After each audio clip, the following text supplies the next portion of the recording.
कैसे हैं आप? उम्मीद है आप अच्छे से होंगे। तो बच्चों, आप अपनी रफ कॉपी सामने रखेंगे, बुक्स भी निकालें। पेज नंबर है 128, 128। तो रफ कॉपी यहाँ पे मैंने जवाब लिखे हुए हैं, सवाल बुक्स पर हैं। मैं ये आपको समझाऊंगी, आप अपनी कॉपीज पर नोट करेंगे, ठीक है? तो पहला सवाल है बच्चों, जाम्बू लोचन कैसा राजा था? जाम्बू लोचन कैसा राजा था? तो इसका जवाब है, सवाल नंबर 1 का जवाब, राजा जाम्बू लोचन बड़ा फयाज और सखी आदमी था। ठीक है ना, सखी आदमी था। सवाल नंबर 2, शेर और बकरी वाले वाक़े की यादगार कहाँ और किस तरह कायम की गई? ठीक है ना। सवाल नंबर 2 का जवाब है, शेर और बकरी वाले वाक़े की यादगार इस तरह कायम हुई, जिस मकाम पर वो अगट्ठे पानी पीते थे वहां ही राजा ने एक खूबसूरत शहर बसाया और अपने नाम पर इस शहर का नाम जाम्बूर रखा, जो रफ्ता रफ्ता जम्मू के नाम से मशहूर हो गया। सवाल नंबर 3, शिकार के वक्त जाम्बू लोचन ने जंगल में क्या मंजर देखा? जब वो शिकार करने के लिए गया तो उसने क्या मंजर देखा? शिकार के वक्त जाम्बू लोचन ने जंगल में ये मंजर देखा कि एक तालाब के करीब एक शेर और बकरी तालाब से अगट्ठे पानी पी रहे थे। ये मंजर देखकर राजा हैरान हो गया और सोचने लगा कि शेर जो बकरी को खा जाता है आज एक साथ कितने प्यार से पानी पी रहे हैं।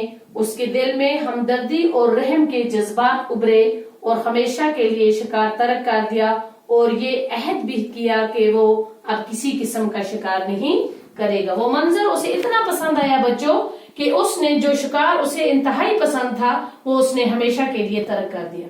ठीक है ना। सवाल नंबर 4, इस सबक में जो खास वाक़ा बयान किया गया है उसे अपने लफ्जों में लिखिए। सवाल नंबर 4 का जवाब है बच्चों, इस सबक में खास वाक़ा शेर और बकरी का है। ये वाक़ा इतना असरदार था कि राजा ने अपने अंदर हमदर्दी और रहम को जन्म दिया और हमेशा के लिए शिकार तर्क कर दिया। ये वाक़ा इस सबक में इतना अच्छा, ये इतना मतलब खास वाक़ा है और ये वाक़ा इतना असरदार था बच्चों कि राजा के दिल में हमदर्दी और रहम आ गया और उसने हमेशा के लिए जो शिकार उसे पसंद था उसे तर्क कर दिया। और जिस मकाम पर शेर और बकरी एक साथ पानी पीते थे वहां एक खूबसूरत शहर बसाया और अपने नाम पर इस शहर का नाम जाम्बूर रखा, जो रफ्ता रफ्ता जम्मू के नाम से मशहूर हुआ। राजा ने इस शहर में मंदिर भी बनवाए। उसी जमाने से ये शहर मंदिरों का शहर कहलाता है। अब ये शहर बहुत फैल चुका है। यहाँ हिंदू, मुस्लिम, सिख, ईसाई सभी मजाहिब के मानने वाले मिलजुल कर बड़े प्यार से रहते हैं। यहाँ के मकामी बाशिंदों को डोगरा कहा जाता है। तो ये वाक़ा बड़ा असरदार था, जिसे बादशाह को बड़ा पसंद आया। जहां पर ये शेर और बकरी इकट्ठे जिस तालाब के पास पानी पीते थे वहीं पे उसने एक खूबसूरत शहर बसाया और अपने नाम से उसका नाम जाम्बूर रखा और रफ्ता रफ्ता जम्मू के नाम से जो आज तक चला आ रहा है टिल डेट तक, तो ये मशहूर रहा। और उस राजा ने उस शहर में मंदिर भी बनवाए। उसी जमाने से ये मंदिरों का शहर कहलाता है। अब ये शहर बड़ा वसी हो गया है, फैल गया है।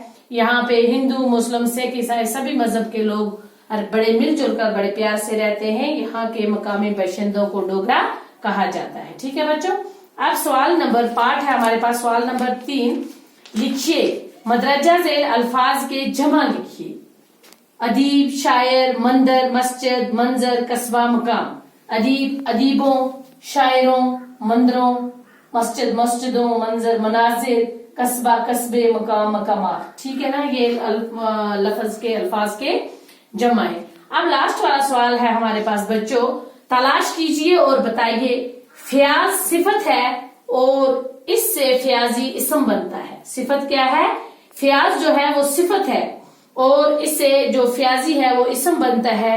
सही सिफत है और इससे सहावत इसम बनता है।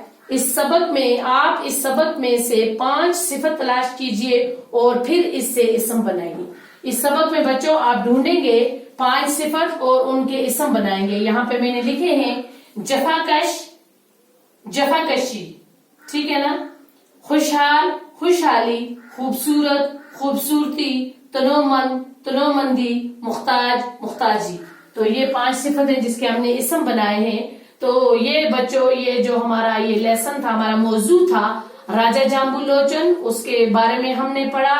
جموں کے شہر میں اب ہمیں پتا چلا کہ جموں شہر کس نام پر پڑا، کس راجہ نے بنایا اور کیسے اس کا نام جموں ہے. ٹھیک ہے نا. اس کے بارے میں ہم نے پڑھا اور اس کے یہ جو سوالات و جوابات تھے اور گرامر ورک تھا یہ سب ہم نے آج کمپلیٹ کیا. تو کل انشاءاللہ نیکسٹ ویڈیو میں ہم نیا لیسن پڑھیں گے. ٹھیک ہے بچوں. Okay, take care.